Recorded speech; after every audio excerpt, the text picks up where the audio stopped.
ওই যে ওনাকে বারবার বলতেছে না যে শ্যাওলার যে উদাহরণটা দিল, এটা যে কত বড় মোটিভেশন উনি দিয়েছে। কারণ গল্পটা তো আপনারা জানেন না এরপরে কী করতে যাচ্ছে, আমি জানি কি ভয়ঙ্কর একটা ধাক্কা খাবেন আপনারা। এবং এই যে 500টা টাকা, এটা হয়তো ওনার জন্য কিছুই না, কিন্তু এটা ওনার জীবনটাকে কি করেছে সেটা আপনারা যদি শেষ পর্যন্ত শুনেন তাহলে বুঝতে পারবেন। মজার বিষয় কি জানেন আমি কিসে ফেল করেছি? আমি ম্যাথে ফেল করেছি, ম্যাথমেটিক্স। যে ম্যাথে আপনি এত ভালো, ম্যাথমেটিক্স বই নিয়ে এইভাবে পড়ে রইলাম যে ম্যাথে আমি ফেল করলাম। নাম্বার তো তখন দেখা যেত কিসে ফেল করে। এবার দ্বিতীয়বার পরীক্ষা দিলাম 1997 সালে। ফ্যামিলির মানুষজনের সাথে কথা নাই, বার্তা নাই, আমার জন্য ফর্ম ফিল আপ করবো কিনা এটা সিদ্ধান্ত নিতে পারতেছে না। আমাদের ফ্যামিলির সিদ্ধান্ত নেওয়ার একজন লোক চলে আসে, আমার বর্দির হাজব্যান্ড। উনি আমাদের ফ্যামিলির সিদ্ধান্তগুলি তখন নিত যে পরীক্ষা দিব কি দিব না। ওকে ফাইন, সিদ্ধান্ত হলে পরীক্ষা দিব। এই সিদ্ধান্ত নিতে নিতে কিন্তু অলরেডি আরেক বছর যে পরীক্ষা দিব এখান থেকে 5 মাস চলে গেছে। তাহলে আমার হাতে আছে আর মনে করেন 6.5 মাস। তো এই সময়টা ডিসিশন কি হচ্ছিল, মানে পরীক্ষা দিবে অথবা কাজে কর্মে লেগে যাবে? কিছু একটা করবে, ওরে দিয়ে আর পড়াশোনা হবে না। আর আমি ভয়ে গ্রামে চলে গেছি, আমার ভাইয়ের সামনে আর থাকবো না, আমি গ্রামে চলে গেছি। ভয় মানে? হ্যাঁ, যে কি হবে। আচ্ছা, সো পরে সিদ্ধান্ত হলো পরীক্ষা দিব। ওকে ফাইন, তো পরীক্ষা দিলাম। ম্যাথমেটিক্স এমন প্রিপারেশন নিলাম, বাকি যে সাবজেক্টগুলি আছে ওগুলো ভুলে গেছি। বাকি সাবজেক্টগুলি আমি ভুলে গেছি। 97 সালে আমি আবার ফেল করলাম। ভয়াবহ ডিজাস্টার। 97 সালে আমি আবার ফেল করলাম, মানে 96 সালের যে পার্সেন্টেজ এবার ভালো, বাট আমি ফেল করলাম।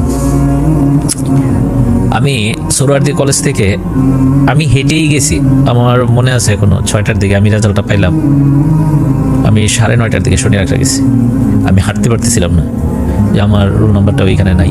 এখনকার মতো তো আর তখন রেজাল্ট চেক করা যায়। মানে জাস্ট যদি এটা ফিল করি, আমি এসএসসি ইন্টারভিউতে স্টার পাওয়া, মানে আমি যদি আপনার জায়গায় চিন্তা করি, মানে জাস্ট জীবনে সেন্সলেস একবারও হই নাই। এটা ভয়ঙ্কর। তো আমি দোতলায় রেজাল্ট শিটটা দিচ্ছি, আমি দোতলা থেকে নামতে পারতেছিলাম না। যে আমি তো কারো কিছু বলতে পারবো না যে আমি ফেল করছি। তো ওই সময় আমার মেজ দিদি ঢাকায় থাকে, দুনিয়া। আমরা ছোট যে 2 ভাই, আমার নাম গৌরাঙ্গ, আমার ছোট ভাইয়ের নাম নিতে। আমার ওই ছোট ভাইকে আমার শেষ দিদি খুব পছন্দ করতো, শিপ্রা দিদি। আর আমার মেজ দিদি আমার পছন্দ করতো। কোনো কিছু ভালো খাবার হইলে আমার মেজ দিদি আমার জন্য একটু রাখতো, আমার শেষ দিদি আমার ছোট ভাইয়ের জন্য রাখতো। তো আমি তো বাইরের সামনে যেতে পারবো না, আমি আমার বোনের বাসায় চলে গেছি বয় যে কি কর। তো পরের দিন গ্রামে চলে গেছি। তো এখন তো আত্মীয় স্বজন যে, মানে গ্রামে গেছি, মানুষ দেখে আমার হাসে যে ও এমন ছিল, ঢাকা গিয়ে এমন হয়েছে। গ্রামের মানুষ যা হয় আর কি, টিপিক্যাল গ্রামের মানুষ। তো আমি বাড়ি থেকে বের হইতে পারি না, তো কি করবো কোনো তো সিদ্ধান্ত নিতে পারি না। তারপর আমার এখন মনে আছে, আমাদের গ্রামে একজন দাদা ছিল, অশোকদা, মানে আমরা অশোক বলতাম, ওনার নাম একাডেমিক নাম হলো অসিত রায়। উনি এখন আমেরিকায় থাকেন। উনি আমাদের চেয়ে অনেক সিনিয়র। আমি যখন 5-এ পড়ি তখন উনি, না 6-এ পড়ি তখন উনি মেট্রিক পরীক্ষা দেবেন, কিন্তু আমাদের সাথে খেলাধুলা করতো। ওই যে বললাম গ্রামে চুরি, আম চুরি, জাম চুরি, আমাদের একটা গ্রুপ ছিল 16 জনের। যার বাড়িতে যা হবে আমাদেরকে দিয়ে খেতে হবে, নতুবা কেউ খেতে পারবো না। আমরা কাঁচাগুলি বেড়ে ফেলে দিতাম যে আমাদেরকে না দিলাম। তো অশোক দা একদিন আমার ডাকলো যে গৌরাঙ্গ, আমি শুনছি উনি গ্রামে তখন ঢাকা ইউনিভার্সিটি পড়ে পলিটিক্যাল সায়েন্সে। তো উনি বলছে কারোর কিছু বলা দেখো না, তুমি না আবার চেষ্টা করো, তুমি পারবা, দেখবা। আর এখানে যদি না হয়, আমি বলছি যে হয়তো আমার বাড়ি থেকে বিদেশ পাঠাই দেবে বা কিছু। বলছে তুমি বিদেশ যাও, গিয়ে কোনো একটা জায়গায় ভর্তি হবা, দেখবা বিদেশে গেলেও তুমি ভালো রেজাল্ট করবা, আমার বিশ্বাস তুমি কোথাও পারবা। অথবা তুমি কম্পিউটার কোনো কিছুতে ভর্তি হয়ে একটা কোর্স করে আসবে, এদেশে এসে ভালো চাকরি করো। আমার এখন মনে আছে বিকালে বসে উনি আমার এগুলি বলছে। তখন তো আমি কই করবো, কি করবো। আর তখন একটা সিস্টেম ছিল যে পরপর 3বার ফেল করার আগে কলেজ থেকে মার্কশিট উঠে দিয়ে দিত না, 3বার ফেল করতে হইতো। মানে ওই কলেজ থেকে অন্য কলেজে যেতে পারবে, কলেজে যাওয়া যাবে না। মার্কশিট জমা দিয়ে তো তখন ভর্তি হতে হইতো, মার্কশিট সার্টিফিকেট জমা, মেট্রিকের মার্কশিট। তো আমি ঢাকায় আসছি ওনার কথাটা শুনে যে আমি কি করব। তো তখন আমার যে বন্ধু, ওই যে তৌফিক আমার বলছে তুই এখনো শেষ হয়ে যাসনি। তৌফিক আমারে তখন বললো যে গৌরাঙ্গ, তোর অবস্থাটা এখন নদীতে একটা মনে কর খড়কুটা পড়ছে, ওই খড়কুটাটা ঢেউয়ে শুধু ভাসতেছে। এটা 1 সপ্তাহ পরে এটার মধ্যে একটু শ্যাওলা জন্মাবে, তারপরে এই শ্যাওলাটা আর একটু বড় হবে, তারপরে এটার সাথে একটা কচুরিপানা আটকে যাবে, এরপরে এই কচুরিপানা অনেক বাচ্চা দিবে, অনেক বেশি কচুরিপানা হবে, তারপরে এটা বিরাট প্রবল আকার ধারণ করবে। তখন ওই ঢেউ আর স্রোত এসে ওইখান থেকে আটকায় আবার বিপরীত দিকে চলে যাবে। তুই এখন ওই খড়কুটার মতো ভাসতেছিস, তোর জীবনে একটা সময় আসবে যারা এখন তোর দেখে এভাবে হাসাহাসি করে, তারা তোর সামনে আসবে না, মাথা নত করে থাকবে। তোর জীবনে হয়তো ওই সময়টার জন্য আল্লাহ হয়তো এই কাজটা করছে। আমার এখনো বিশ্বাস তুই জীবনে কিছু একটা করে ফেলবি। তো ওর সাথে আমি যাত্রাবাড়ি দেখা করি, ওর বোনের বাসায় ছিল ওই দিন যাত্রাবাড়িতে, ও হলে থাকতো 123 নম্বর রুমে। আচ্ছা, মানে বিজনেস ফ্যাকাল্টির একবারে সামনে হতভম্ব হয়ে গেছি, মানে একবারে কমন হল যেটা সূর্য সেন হলের 123 নম্বর রুম, একবারে লিফটের পাশের রুমটা থাকতো। তো আর পরে আমি চিন্তা করলাম যে না, আমি যেভাবে পারি আবার নতুন করে আমি শুরু করবো। আমি নিজে সিদ্ধান্ত নিলাম যে যা আছে কপালে আমি আবার প্রথম থেকে শুরু করব। তো 1997 সাল, এটা সম্ভবত 10ই আগস্ট রবিবার ছিল। আমি বোর্ডে আইসা একটা অ্যাপ্লিকেশন, আমার ওই সোহরাওয়ার্দী কলেজের একজন ভদ্রলোক আমার একটা বুদ্ধি দিল দারোয়ান, বলছে আপনি এখান থেকে এটা পাবেন না, বোর্ডের প্রধান যে ওনার কাছ থেকে যদি আপনি সিগনেচার আনাইতে পারেন তাহলে এখান থেকে আমি এটা উড়াই দেবো, আপনি কারোর ঘুষ টুস দিতে হবে না। এর মানে ঘুষের প্রচলন তখনও ছিল। বলছে এখানে ঘুষ দিতে হবে না আপনি, আমি ওনারে বলছিলাম, আমার কেউ কেউ বলছে টাকা পয়সা দিয়ে উঠাতে পারবেন, বলছে ঘুষ লাগবে না, কেউ দিবে না, আপনি ওখান থেকে সাইন নিয়ে আসেন, সাইন আনলেও ঘুষ লাগবে, বলবে দেওয়া যায় না, এই না সেই না, কিন্তু আমি আপনারটা নিয়ে দিব। তা আমি রবিবারে গেলাম, প্রচণ্ড বৃষ্টি ছিল ওই দিন। আমি 8:45 দিয়ে গেছি, 9টায় খুলবে শিক্ষা বোর্ড। তো আমার অনেকজন কি ভাই কালে চালায়, বলছি না এমনি আসছি, আমার একটু দরকার আছে, হাতে ওই কাগজটা, কোনো ফাইল টাইল নাই, শুধু কাগজটা মানে অ্যাপ্লিকেশনটা। তো দাঁড়াইছিলাম, খোঁজ নিলাম যে উনি মানে কর্তা ব্যক্তি।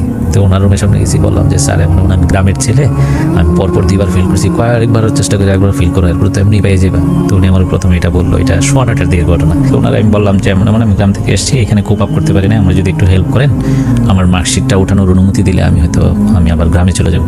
তো বলছে এইভাবে দেওয়ার তো নিয়ম নাই, 3বার ফেল করতে হয়, তুমি আরেকবার কষ্ট করে পরীক্ষা তো যদি ফেল করো তাহলে তেমনি পেয়ে যাবে, আর পাশ করলে তো করলাই। তাই আমি বলছি না, আমার মার্কশিটটা দেন, আমি গ্রামে চলে যাবো, এখানে আমার থাকার জায়গা নেই, কিছু নেই। বলছে না, দেওয়া যাবে না। তো এটা 9:30 দিকের ঘটনা, আমি বাইরে দাঁড়াইছিলাম। ওই দিন প্রচণ্ড বৃষ্টি হয় রবিবার। তারপরে সারাটা দিন দাঁড়াইছে মধ্যে, ওনার কাছে অনেকেই তো আসছে সারাদিন, দেখি অনেকজন যাচ্ছে কথা বলতেছে, কিন্তু ওই বাইরের দারোয়ানেরা বলে রাখছে যে আমার যেন আর পারমিশন না দেয় ঢোকার জন্য। তো 11টার দিকে 11:30 দিকে একজন ভদ্রলোক, উনি আরও উপরে, উনি 3 তলায় অফিসটা ছিল আমার মনে আছে, উনি হয়তো 5-6 তলায় বা কোথাও বসে, উনি দেখে এসে বলছে তুমি দাঁড়ায় আছো, আমি তো সকালে দিয়ে গেছি, এখানে দাঁড়ায় আছো কার জন্য? আমি বলছি ওনার সাথে কথা বলছে, কথা বলো না, আমি বলছি আর একটু কথা বলার দরকার ছিল, কিন্তু আমি পারমিশন পাচ্ছি না। তো উনি হয়তো বস, এই জন্য হয়তো কিছু বলতে পারে নাই, বা কাজে আসছে, বা পরিচিত হইতে পারে, বস পরিচিত।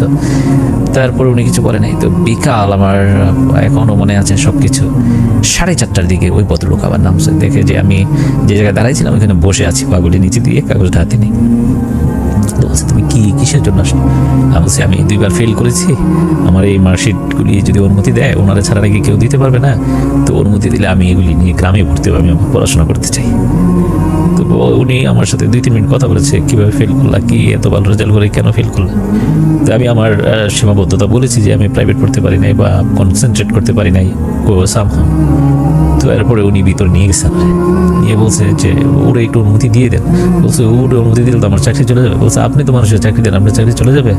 তো বলছে ভাই ছেলে দাও, কাগজটা দাও। তো কাগজটা দিছে, দেওয়ার পর উনি সাইন করলো। আমি ওনারে প্রথমে সালাম করলাম, আর যে নিয়ে গেছে ওনারে সালাম করলাম। তো যে নিয়ে গেছে উনি আমার জড়াই ধরে বলছে যে তুমি দেখবা অনেক ভালো কিছু করবে। তো ওই বিকাল হয়ে গেছে, আমি মার্কশিটটা উঠাইতে পারি নাই, কলেজে গেছি, কলেজ বন্ধ হয়ে গেছে। তো পরের দিন 11 তারিখ আমি গেলাম, গিয়ে মার্কশিটটা উঠাইছি, উঠে কলেজে গেছি। কলেজে যাওয়ার পরে 625 টাকা লাগবে, তো আমার কাছে তো টাকা নাই ভর্তি হবে। তখন ভাবলাম যে এগুলি উঠাইলাম তো ভর্তি দিতে পারবো না। তো আমার কাছে 140 টাকার মতো ছিল। তো আমার এক বন্ধু ছিল নাদিম, ও এখন বিদেশ থাকে। তো ওরা এসে বললাম, ও বলছে আমি তোর টাকাটা দিব, তুই ভর্তি হ। ও ফেল করছে 2বার, বাট ওর বাবার অনেক প্রভাব প্রতিপত্তি আছে। ও বলছে তুই ভর্তি হ। আমি সোহরাওয়ার্দীতে পড়তাম, সরকারি কলেজে মার্কশিট রাখতো, কিন্তু তেজগাঁ কলেজে মার্কশিট রাখতো না। ও তেজগাঁ কলেজে পড়তো, ওর কাছে মার্কশিট ছিল, ও আগেই ভর্তি হয়ে গেছে। তো ও আমার 500 টাকা ধার দিল। আমি আমার সীমাবদ্ধতার জায়গা থেকে এখন অনেকের জন্য অনেক কিছু করি, কিন্তু ওর ওই টাকাটা আমি কখনোই শোধ দিতে পারবো না। এই টাকাটা না হলে ভর্তি দেব। এই জন্যই আমরা বলি যে ওনার গল্প যতটুকু শুনেছি, এই জন্য বলা আছে, প্রতিটা ধর্মেই বলে যে উত্তম কথা হচ্ছে ইবাদত, সর্বোত্তম ইবাদত। ওই যে ওনাকে বারবার বলতেছে না যে শাওলার যে উদাহরণটা দিল, এটা যে কত বড় মোটিভেশন উনি দিয়েছে। কারণ গল্পটা তো আপনারা জানেন না এরপরে কী করতে যাচ্ছে, আমি জানি কি ভয়ঙ্কর একটা ধাক্কা খাবেন আপনারা। এবং এই যে 500 টাকা, এটা হয়তো ওনার জন্য কিছুই না, কিন্তু এটা ওনার জীবনটাকে কী করেছে সেটা আপনারা যদি শেষ পর্যন্ত শুনেন তাহলে বুঝতে পারবেন। যে আমরা শুনি তারপর কী হলো। আমাদের বাড়িতে আগে নাদিমদের বাড়ি ছিল, আমাদের বাড়ি আগে।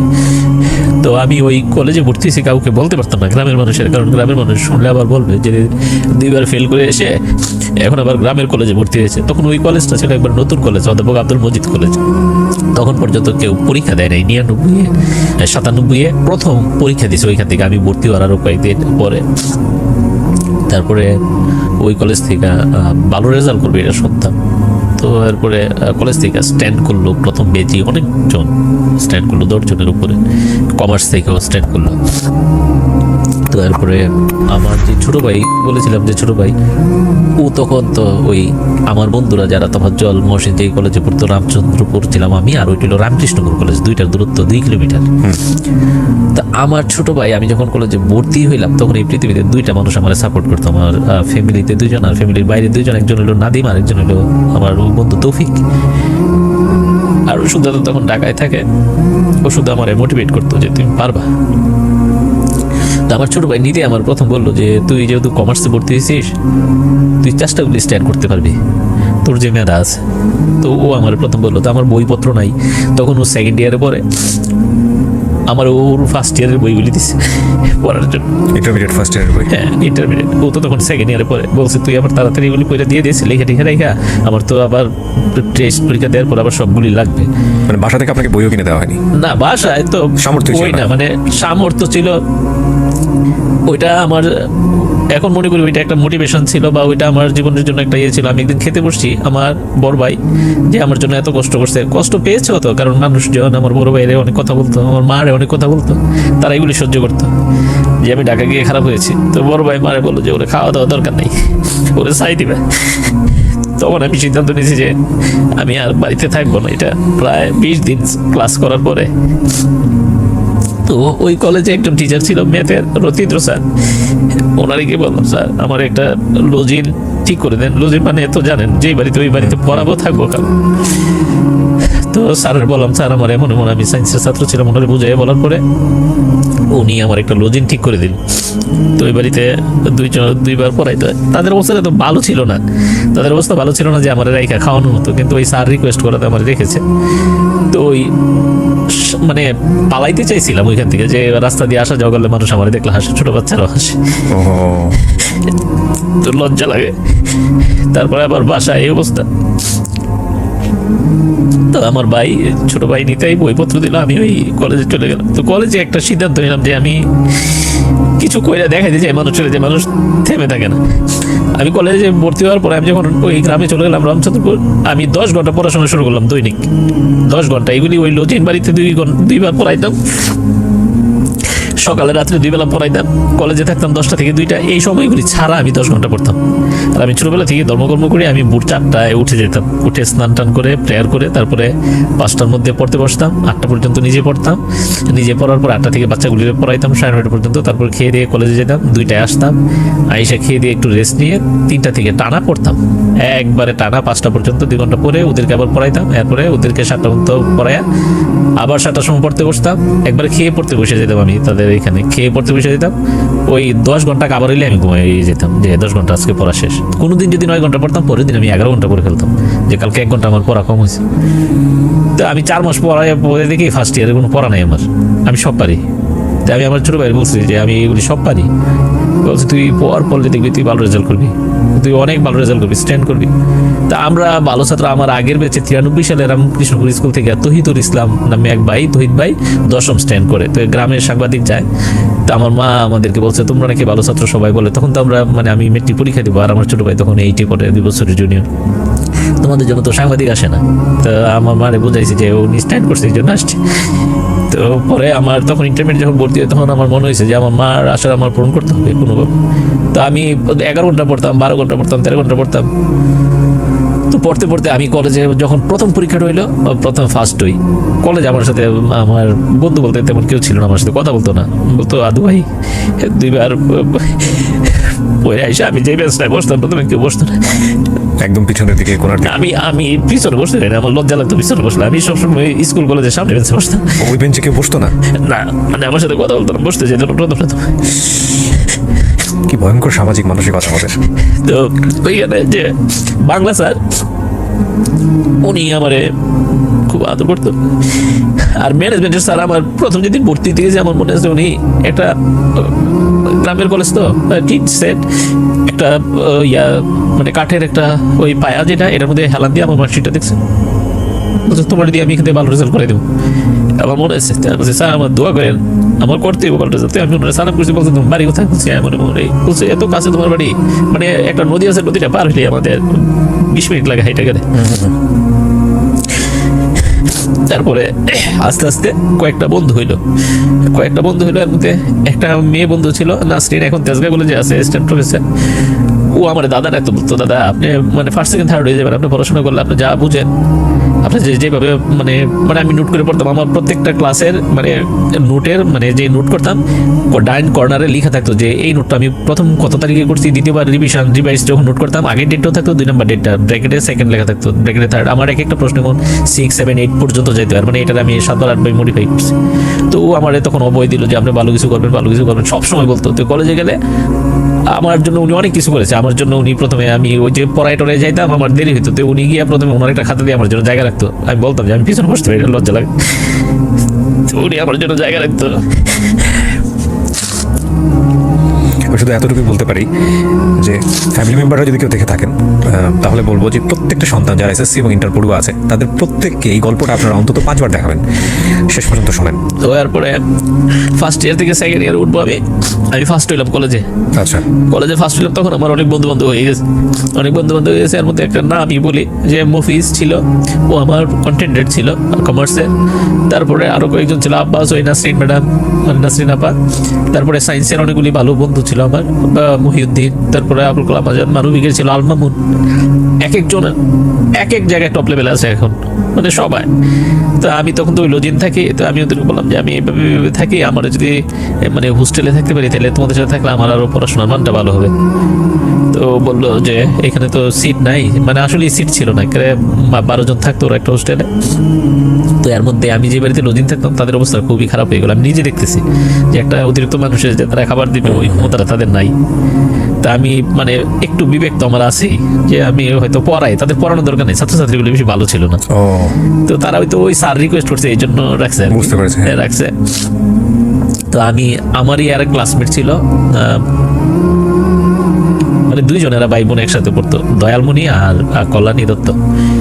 তো দয়ালমণি আমার বললো যে ওরা তোর এত প্রবলেম, ওরা আবার প্রভাব প্রতিপত্তি, ওদের নিচে একটা ফার্মেসি আছে, 2 তলায় ওদের ফ্যামিলি থাকে আর 3 তলায় দয়ালমণি থাকে। বলছে তুই আমার, ওর ছোট একটা বোন আছে অলকা, বলছে তুই অলকারে পড়াইস, আমাদের বাড়িতে তুই খাওয়া দাওয়া করিস, আমার সাথে থাকিস, তাহলে আমার পড়াশোনা হবে। তা আমি ওদের বাড়িতে থাকলাম। তো গ্রামে যাওয়া হয় আর কি, অনেক কিছু আমার জীবনে অনেকে জানেন, আজকে জানা উচিত যে হঠাৎ ওই বাড়ি তারা বললো যে আমি আপনাকে বলেছি আর কি প্রচার করবেন না করবেন, কাটবেন না কাটবেন, যেহেতু মেয়ে আছে গ্রামের মানুষজন খারাপ মনে করে। তো ওই মামা ডাকতাম আমি দয়ালমণির বাবারে, পিটিশন নিতে পারেন নিচে থেকে সমস্যা। তো বললো যে বাবা তুমি বাড়িটা ছেড়ে দাও। তো আমি তৎক্ষণাৎ মানে আমি কি করবো বুঝতে পারছি না, যে আমার খাবার জায়গাটা বন্ধ হয়ে যাচ্ছে, কারণ আমার ফ্যামিলি মানুষের সাথে তখন কোনো যোগাযোগ নেই, শুধু আমার ভাই আর আমার মার খবর পাই আমি ওই রামচন্দ্রপুর বাজার, তো বড় বাজার যে বললাম, মানুষজন গ্রাম থেকে আসে, আমি শুনি মা কেমন আছে। তো আমি তখন ওই যে মফিজ আজকে এখানে আসার আগে ওর সাথে আমার 1 ঘন্টা কথা হয়েছে, ওখানে 1 ঘন্টা 59 মিনিট। তো গ্রুপে ও অনেকের নিয়ে আসছে, কথা বললাম। তো মফিজ তোমার সিটটার মধ্যে আমার দাও, রাত্রে একটু থাকার জন্য, আমি দিনে দিনে বাইরে থাকবো, কলেজে পয়লা রাত্রে এসে তোমাদের সাথে থাকবো। তো বলছে তোমার খাওয়া দাওয়া, আমি বলছি আবার আমার এক কাকাতো বোন ওই গ্রামে থাকে, আমি বলছি আমার কাকাতো বোনের বাড়িতে আমি খাওয়া দাওয়া করবো। আসলে ওই হোস্টেলে থেকে যে টাকা দিব খাবার, ওই টাকা আমার ছিল।